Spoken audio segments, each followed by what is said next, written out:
Good evening, ladies and gentlemen. My name is Conrad Mwanza, founder of the Zimbabwe Achievers Awards. I'd like to thank all our guests who are tuning in around the world, those who are joining us from Nehanda Radio, those who are joining us from Bulawayo 24, and those who are joining us from ONA TV, and those who are joining us from Asakane, and those who are joining us on YouTube. And across different platforms on LinkedIn. Those who are joining us on LinkedIn, we want to greet you this evening, whichever part of the world you are. As I say to you, my name is Conrad Mwanza. I'm the founder of the Zimbabwe Achievers Awards, and we are privileged that we are joined by Mr. David Mwanaka. David Mwanaka is a fellow and an alumni of the Zimbabwe Achievers Awards in the early years, and he has been an inspiration to me, a pioneer of note, a farmer, a shrewd businessman, and I always say general good guy, but I don't want to say everything. I want him to tell us his story. So yeah, ladies and gentlemen, again, welcome Conrad Mwanza, ONA TV, and we want to thank our sponsors, Remitly, for making this show possible. As I say to you today, we are privileged to be joined by Mr. David Mwanaka. And part of this show is to hear the story of inspirational Zimbabweans around the world, people who have done it, people who have opened doors, people who have walked the path. If they can share their story, and maybe how we can also do the same thing. So today it is an honor and privilege. Mr. Mwanaka, I wanted to just get the people to come in and log in different parts of the world, and I see people have logged in. Welcome to the show. Oh, thank you very much, sir. Yes. Mr. Mwanaka, a lot of people would have seen you on a lot of platforms, on mainstream TV, but we want to know, who is David Mwanaka? Where was David Mwanaka born? Which school did he go to? So we want to just know the intimate part of Mr. Mwanaka. Please let us know. Oh, thank you very much. Real asked that question, where really I was born.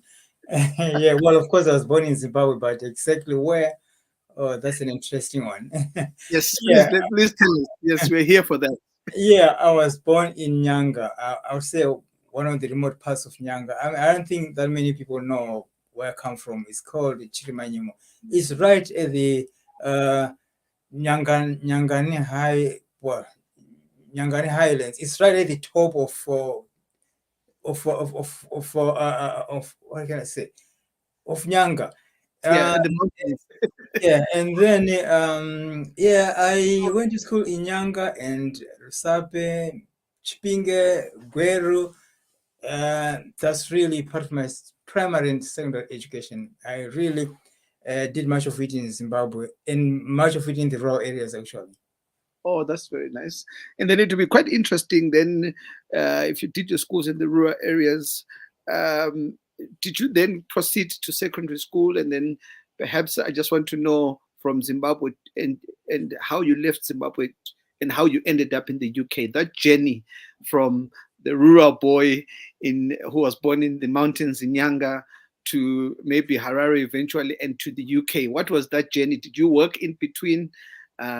Maybe if you can take us through up to. Yeah. I did my secondary education in Rusape, Vengere High, and then later on I went to Harare. I worked as a journalist in Harare, and apparently I also did part of temporary teaching in Bindura, some years back. And having been born in Nyanga in the rural areas, and to think of where I am now, I mean, it's like. For me, it's like I've lived 2 or 3 different lives, or even 4 different lives. The fact that I was born in Nyanga, remote part of the village, and then from there I went on to a small town. I went to Chipinge, and then from Chipinge at some point I was in Mutare and Rusape, and then Harare, Gweru. So to me, those are all different parts of, I would say, different parts of my life story, and then eventually ended up in the UK. And to me, I always think there's no one who can say, I can't follow my dream, or I can't do this because of where I was born. Because then I was born down there in the rural areas where there's no electricity, there's no yeah, the road is so difficult even to get there, but it's still my homeland to get there anyway. Yes, yes, I know. That's a good story to know. So from there, you then went to Harare. You did journalism. You did a bit of temporal teaching. How long did you do that before you eventually then left for the UK? So I still wanna explore that part I of was your. a temporary teacher for I think 2 terms, if not, yeah, probably just 1 term in a few months. Yeah, that's all I did. And then I was a journalist for I think about 2 years, and after that I left for the UK, and that Okay. was 1991. 1991. Oh, excellent. And then which media house were you working for when you were a journalist? I Were used you, to work for a magazine called Read On. I don't know if that many people know it, but I used to do freelancing for the Herald, Parade, and some other magazines. And also, I used to do the local dramas as well. I was on ah, the yeah, local dramas. yeah. All right. You see, that's a nice part to know. Okay. As in acting, or you've been acting, or As an actor. ah, So okay, my that's children laugh at me. I am an if I you tell them I see. was once an actor, they will laugh at me, and well, until I show them one film that I did, and well, they just can't stand it. But that's my life. No, that's so nice to know, Mr. Mwanaka. You see, I didn't know that. But Mr. Mwanaka, there is something also. Maybe before we start on the journey from the UK, you came in 1991. You've got also music. What is the? Tell me more a little bit about that music. Is it Uh, music or journalism or acting or? well, I've done, to be honest with you, I've done so many things. Well, if you ask me what I've done, and I'm thinking, oh yes, I did that. Yeah. Oh yeah, and also yeah. I've done a bit of music as well. I play bass, and I write music. But and I also I'm also a writer. I'm a published poet. Some of you or some people could have written could have done some of my poems at O level. That is maybe 1986 or somewhere around there, in a book called Dandarene Temple. It was a Oh set yes, book for O levels, yes, in Zimbabwe. yes. Okay. Yeah, yeah, that's part of what I've done in life.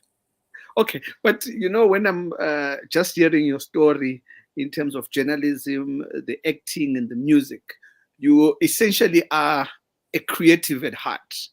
You are an artist, basically. Before we even talk about business, is that who David Mwanaka is? A creative and artist?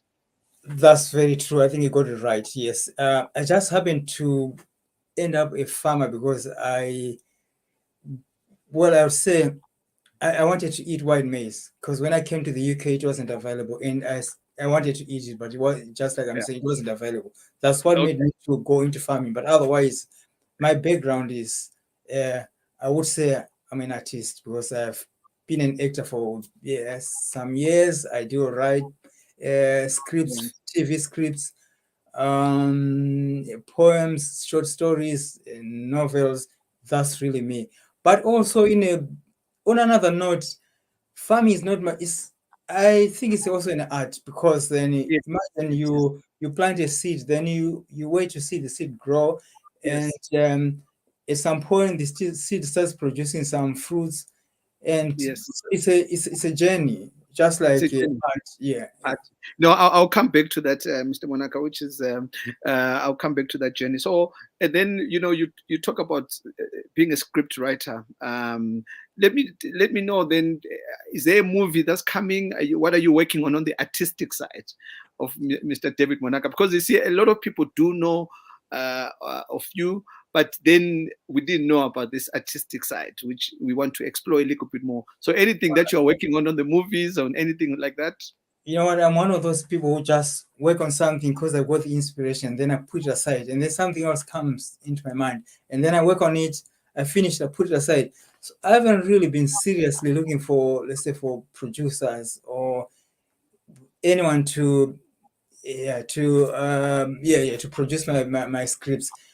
The last time I did script produced was when I left Zimbabwe in 1991. It was a stage play. That's the last time I had something, produced. After that, I haven't done anything else. And apparently, I also won some awards, playwriting awards when I was still in Zimbabwe. Okay. But since I left Zimbabwe, I haven't been seriously looking to have my work published. And any album? Should we hear any album? Any music? Nah. Well, my friend once told me that I should never sing in public, and I don't.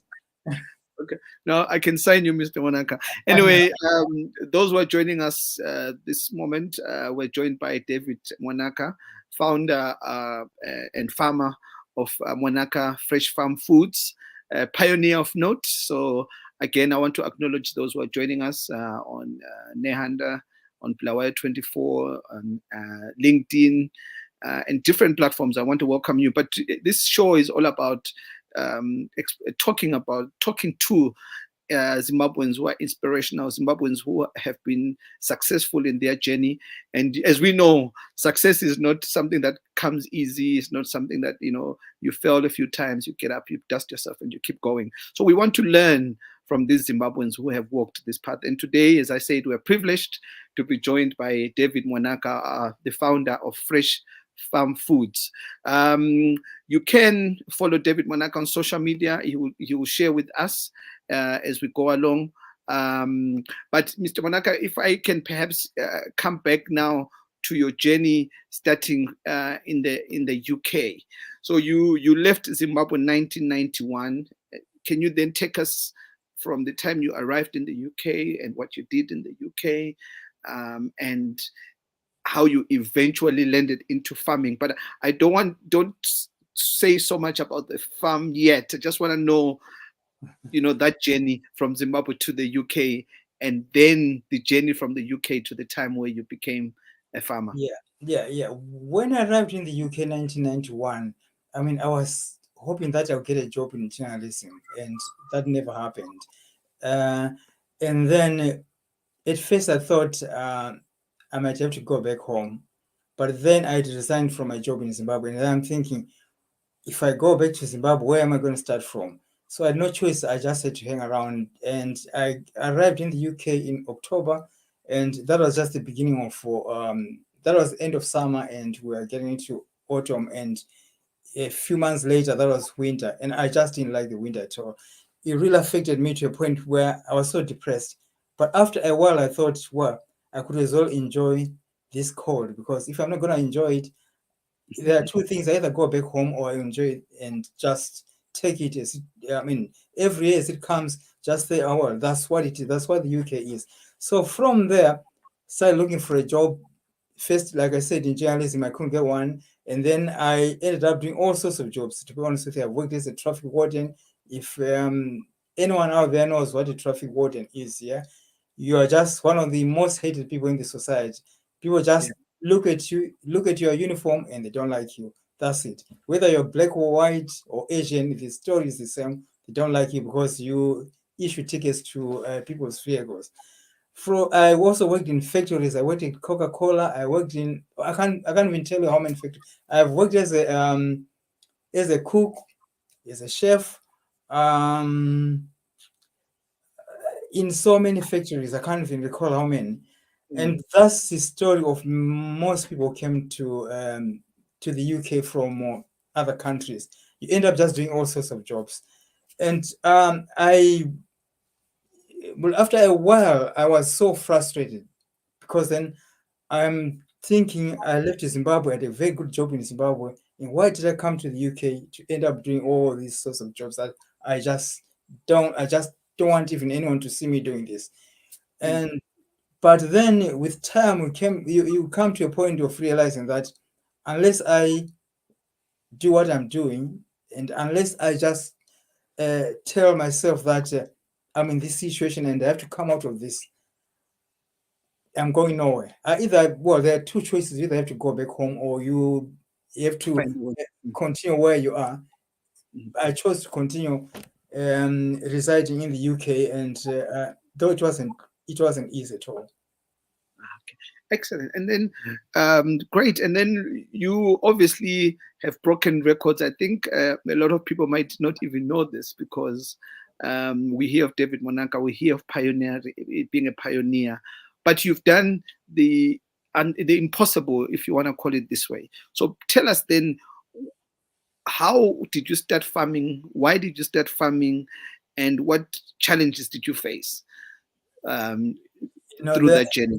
There are a few reasons why I started farming. One of the reasons is what I said before, that I enjoyed eating white maize, and when I came to the UK, it wasn't available, so I had no choice. I had to start thinking of how I can grow maize. But from a business point of view, I didn't start growing maize because I wanted other people to eat maize. It was just for my family. That's all. That's the only reason why I started growing maize.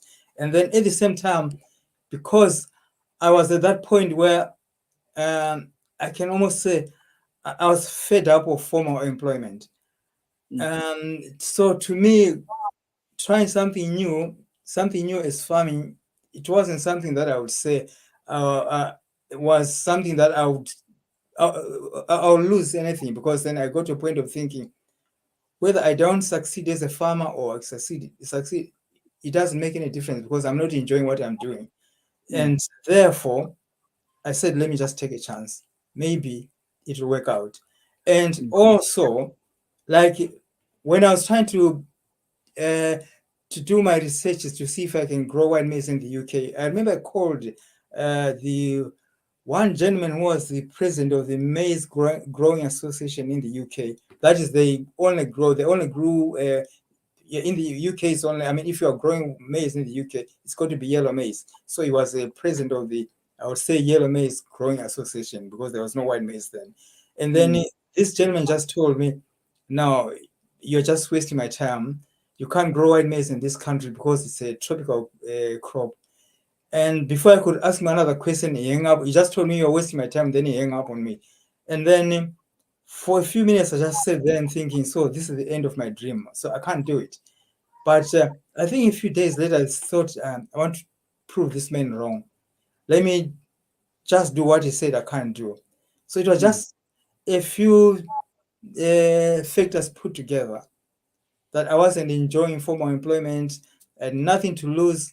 And someone tells me you can't do it, and let me just go out and prove him wrong. And at the same time, I wanted to eat white maize. Brilliant. That's most entrepreneurs go through that journey. So then obviously you wanted to enjoy maize. You will be growing this on your garden, I assume, in the beginning.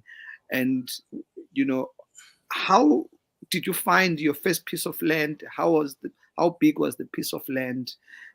I can say when my very, very first year of growing white maize in the UK, I used to live with I used to live in Tottenham, and I was on the first floor, and there was one lady who was on the ground floor. So I asked this lady to grow a few maize plants for me. She agreed, and then the maize was on the ground floor, and I was on the first floor. And I remember the maize was so tall, the cob itself was almost reaching my first floor. And I did not harvest anything that year. That was my very first year. And so I continued trials for something like 6-7 years, just trials of growing maize in the UK. And after a while, when I eventually succeeded growing white maize in the UK, I now was thinking, what's next? That's when I thought, let me try to look for a piece of land, maybe 1 acre, 2 acres, or whatever, and then I'll start from there. But then the biggest challenge was, how would I get the land? So I used to go around, and I remember I did that for a few probably weeks, going around in the countryside, knocking on some farmers' doors, asking them if they had any land to let. And that was just no. I got nowhere. And I think again, what else can I do? So I remember I had an advert. I placed an advert in one of the newspapers there. It was a free newspaper, nothing to do with agriculture. And I was put that. I remember I had this advert that said, I'm looking for land to grow white maize. Someone saw that advert, and it just didn't make sense to that person, because then my name, David Mwanaka, did not match the name of farmers in the country. I mean, if I was Mr. John Smith or something like that, it would make sense. And then they also didn't know what white maize was. So they were so intrigued. seeing this advert in this particular magazine or newspaper, sorry. So they called me and asked me if I was interested in an article in one of the mainstream newspapers. I said, oh, what? I wasn't going to lose anything. So I said, go ahead and do it. So I did an article in the newspaper, and the gentleman just put it that he was so surprised at this advert of someone looking for land to grow white maize in the UK. So after that article was published, I had a few calls right around the UK, and eventually I ended up in London, that's North London. I started on a 10-acre piece of land in North London, and that place right now is now a Tottenham Hotspur's training ground. Wow. So yeah, that's where I started, and from there we went on to from 10 acres to I think 30 acres, and then I think 60 acres, and we're still somewhere around London, and eventually something like 150 acres, and we're still just off the M25, which is something which is just around London anyway. But now we are in Cambridge. We now have got more than 480 acres. We moved from London here, but we still have in London anyway. But we moved from the farm that we were renting in London. London. Okay, amazing, very, very amazing. And I want to take you a little bit back, Mr. Mwanaka, because the story is inspirational. You spoke earlier on when you were staying in a flat. You said you were experimenting for 6 years. And I guess maybe a lot of entrepreneurs and people who are looking for inspiration and people want to learn. So it's not that it was overnight, you woke up today and then tomorrow you started planting 10 hectares. You really had to experiment and work hard for. So people didn't see those 6 years that you're talking about. Now, when you are, I just wanted to maybe explore that a little bit more, but also perhaps when you're experimenting, obviously there were failures, trial and error. What were you doing in that time? Were you trying different seeds? What was that journey about? Because that's a journey that I want, especially our listeners, to understand that if you're gonna go in a journey of entrepreneurship, it's not overnight. It takes time. So can we maybe go back a little bit on that on those years? Yeah, it was really experimenting on everything, the soil, the seeds, and also let me just put it this way, that of all the things that I've tried to do in life here, maybe 100 things or whatever, my success rate is so low. I mean, probably 2%. That's I mean, honestly, that's why it is. So don't really look at anyone who's done something and think, oh, it's just overnight, because they probably try to do so many things that you don't even know, and they failed. So I failed a lot more in so many ways than I've succeeded. So yeah, the 6 years that I was experimenting growing maize was all to do with the seas, the soils, the time. There were so many things. In times it was just ignorance. I didn't know what I was doing. Yes. And at the same time, on the other hand, there was no book whatsoever to read. There was no and well, unlike yellow maize or unlike other crops grown in the UK, I could not research. I know where to start from. So the only way to do was just to experiment, just the try and error. If you fail this year, then you have to do it again next year. Unlike in Zimbabwe, where you probably could have 2 seasons to grow a crop. In the UK, it's just 1 season. So if you fail the first year, you got to wait for next year. You fail again, you got to wait for another year. So it's an ongoing process of just failing and waiting for the next year to come, and you fail again. Okay. That's quite amazing, and I hope our listeners can take lessons from there. It is a journey. It takes a while. Now, coming back, Mr. Mwanaka, again to you found the 10 hectares. I think that you started with the Tottenham Hotspur. Were you irrigating this farm, or were you depending on the rain? I guess that's question number one. Number two, when you took that risk, did you succeed on the first year and you had your 100 tons of harvest, and after the harvesting, what then happened after that? So those, I guess, are my questions. Yeah, my very first year, well, we did not have any irrigation water. We were just waiting for the rains, and we lost, I think, a third of our crop to drought. But we are so fortunate because we didn't know what we were doing. It was still, even that very first year, we were still experimenting, such that I don't even know how we succeeded in getting a crop that very year, because everything that we did was so wrong. If I were to try to do the same things today, I won't get a thing out of it. I won't get a crop at all. But for some reason that year we managed to harvest. Well, I would say 2/3 of the crop, though we lost a third of it due to drought. And then my very first day of harvesting, I thought, I was so excited, and I thought, wow, here I am. This is my dream. My dream has come to pass, and I'm harvesting my crop. And then I remember I was driving a Ford Mondeo, and I filled the back of my Ford Mondeo, and I drove to Tottenham. And I thought, I drove to a church. I think it was Congolese church, and I thought everyone was going to swarm on me, and Yes. because they wanted the white maize. But Yeah. unfortunately, I didn't sell anything, not even one cob. So Wow. I left so. I just, I was so, I can't even explain. I was literally disheartened because Yes. my dream is, on one hand, I'm thinking I've made it. I've got the crop now. I'm now in business, and then I can't sell it. That Wow. was, yeah, that was the most painful part of our early journey. That I'm thinking, what am I going to do with the 10 acres that I've got?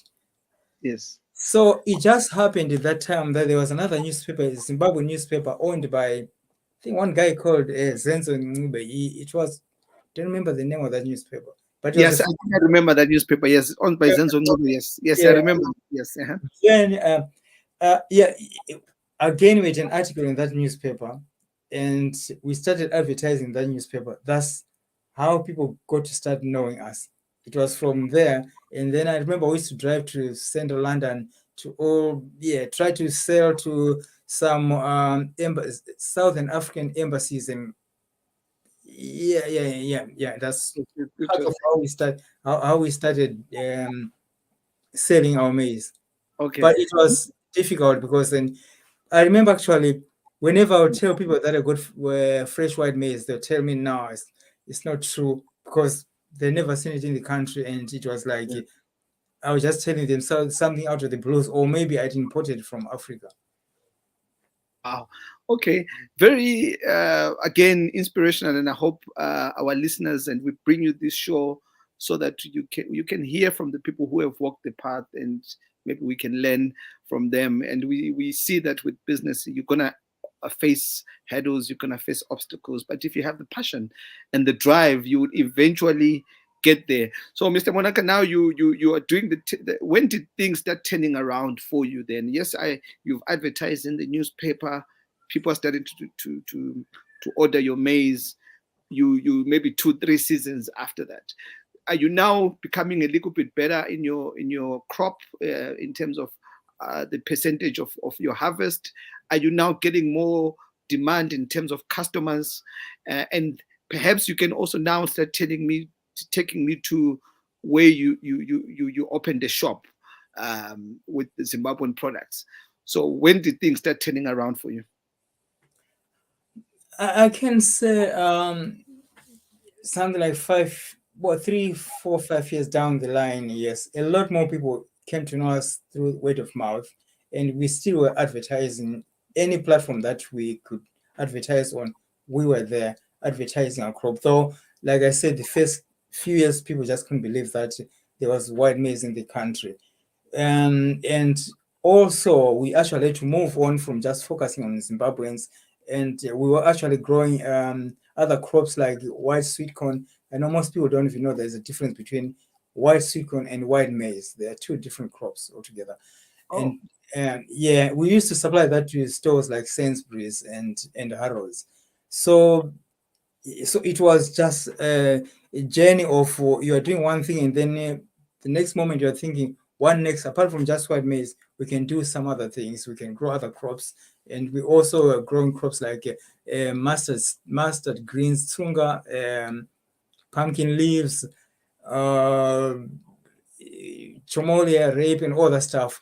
So yeah, our journey has always been trying new crops, and up to now I can't even say I'm there. I'm still experimenting, even growing maize. I'm still in the process of trying different varieties up Yes. to this Okay. very moment. I don't even think I'm going to stop. No, that's great. But maybe even for the curious one like myself, what is the difference? I didn't know there's a difference between the white sweet corn and the white maize. What is the difference? Is it just the taste or No, the it's not. process? It's not just the taste. It's have you ever tasted yellow sweet corn? Yes, yes, yeah. Yeah, white sweet corn is very similar to yellow sweet corn. It's maybe a bit tender and probably maybe a bit sweet again, when in comparison to yellow sweet corn. But white maize is like white. It's like yellow maize and yellow sweet corn. I suppose you know there's yellow maize. Yes, yes, yes, of course. Yeah. Yes, So yes, there's yeah. yellow maize and then yellow sweet corn, and there's also white maize and then white sweet corn. So Okay. those crops are different. No, we learn something new every day. Thank you. So, okay, Mr. Mwanaka, so you're on those 10 hectares. Um, why did you decide to open the shop, and when did you decide to open the shop?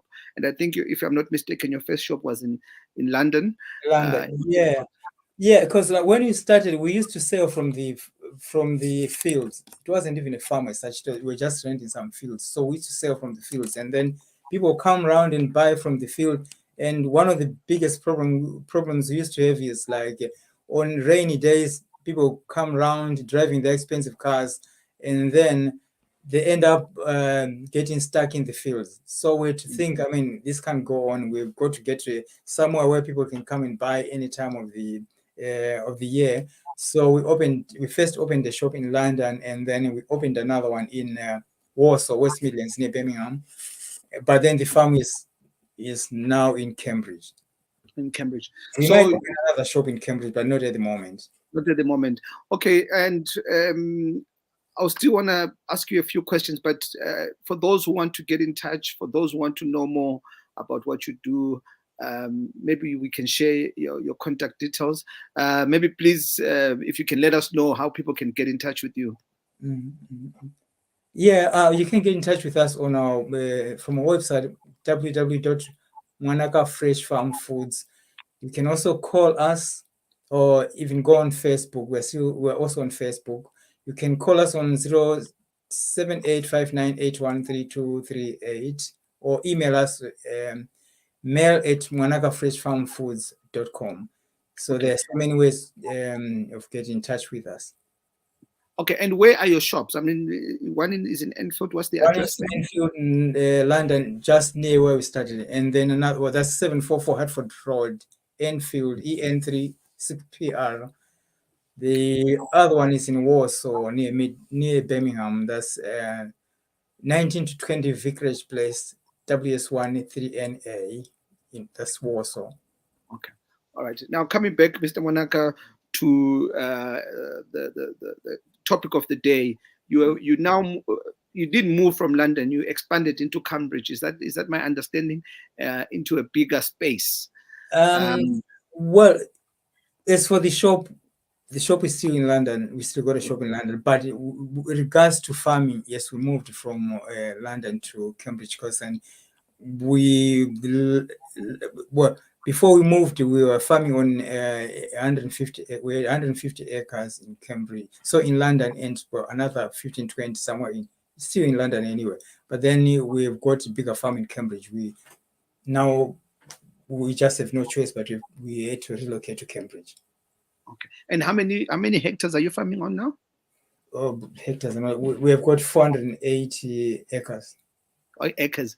Yes. Okay. And what's the output on maize in terms of tonnage of that? How do you? We are growing maize. That's green maize. So we're not talking about tons. Oh, green millet. Yeah. Oh, okay, green millet. Yes. Yeah, yeah. We Okay. grow maize All right. for families and for we grow things like magaka, amakomani, beans, the vegetables, of course, and we're still experimenting growing some other crops. Yeah. Okay. No, that's quite interesting. Now, again, you've also pioneered another product that we want to talk about, and I've seen that you now have a Mwanaka maize mill. Now, tell us how that started, because obviously food security, and especially knowing that people in the diaspora will always eat, and I've seen that most Africans go to Indian shops to buy Iwisa and everything else. And it's a great thing that you've done. When and how did you come up with the All right.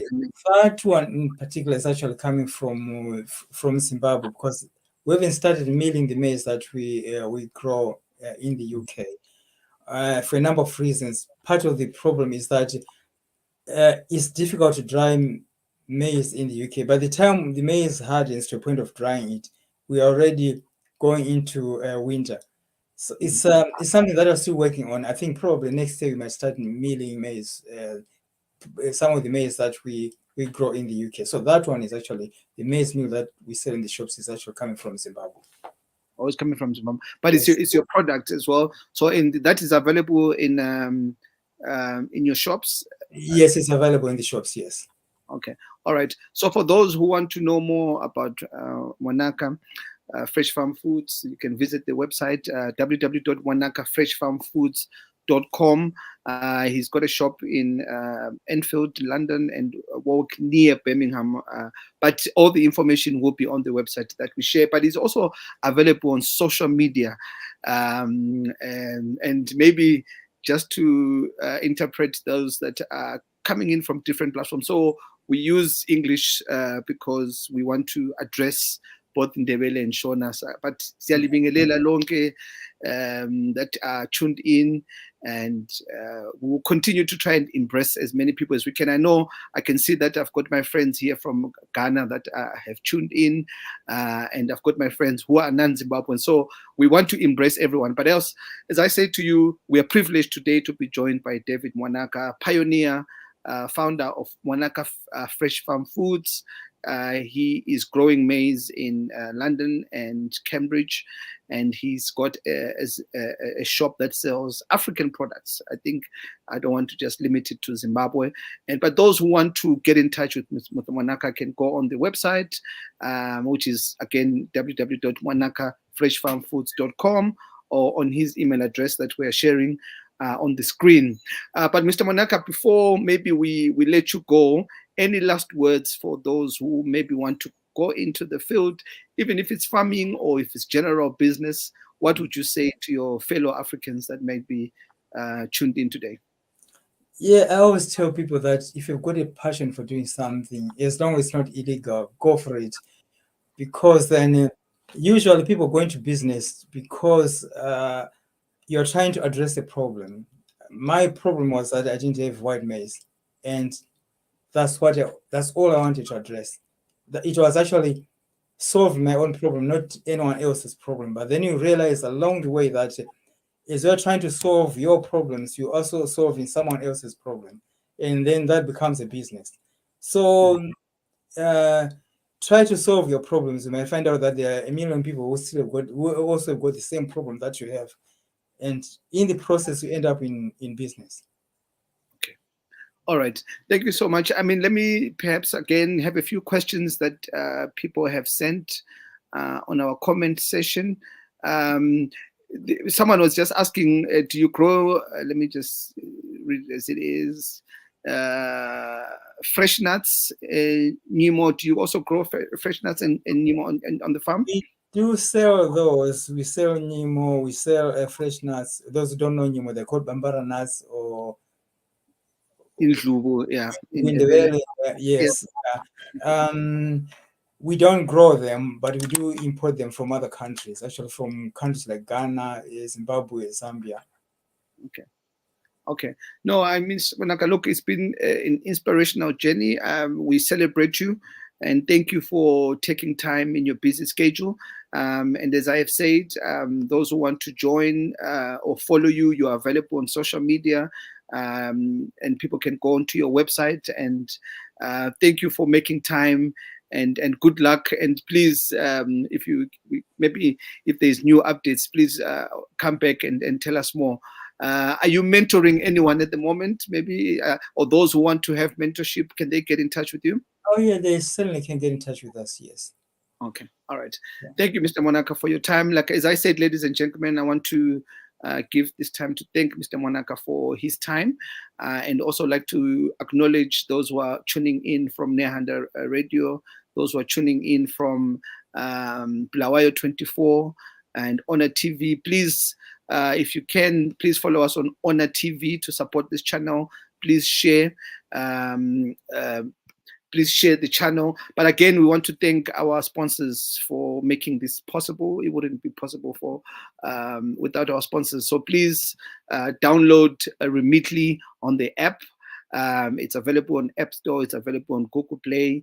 And if you send £100 or more from the UK, you get £10 off. Just use that promo code that's on your screen, JP10 off in caps. So thank you, ladies and gentlemen. If you know any Zimbabweans who have inspirational stories to tell, please don't hesitate to get in touch with me on my social media. I'm available on LinkedIn, Facebook, and Twitter.